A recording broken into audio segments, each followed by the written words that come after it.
خیبر پختونخوا حکومت نے صحت کارڈ پروگرام کے لیے 2 ارب روپے جاری کر دیے۔ السلام علیکم، میرا نام مظفر شاہ ہے اور آپ دیکھ رہے ہیں ایم پی نیوز۔ ناظرین کرام، خیبر پختونخوا حکومت نے صحت کارڈ پروگرام کے لیے 2 ارب روپے جاری کر دیے۔ خیبر پختونخوا کے مشیر صحت ڈاکٹر ریاض انور کا کہنا ہے کہ فنڈز کی کمی کے باعث صحت کارڈ سروس بند کی تھی، جس کے بعد شدید رد عمل دیکھنے میں آیا۔ خیبر پختونخوا کے لوگوں کا کہنا تھا کہ مہنگائی بہت زیادہ ہے، ایک ہی پری سروس مل رہی تھی تو وہ بھی بند کر دی گئی۔ مشیر صحت کا کہنا تھا کہ خیبر پختونخوا حکومت نے صحت کارڈ پروگرام کے لیے 2 ارب روپے جاری کر دیے، جس کے بعد صحت کارڈ پر پھر سے مفت علاج کی سہولت بحال کر دی گئی ہے۔ مشیر صحت کے مطابق MTI اسپتالوں میں بعض ترقیاتی کاموں پر پابندی لگائی ہے، لہٰذا اسپتالوں کی انتظامیہ نئی عمارتیں بنانے کی بجائے علاج پر توجہ دے۔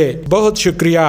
مزید خبروں اور اپڈیٹس کے لیے سبسکرائب کریں M P news. M P news Swat سمیت ملکی اور غیر ملکی خبریں آپ تک پہنچائے سب سے پہلے۔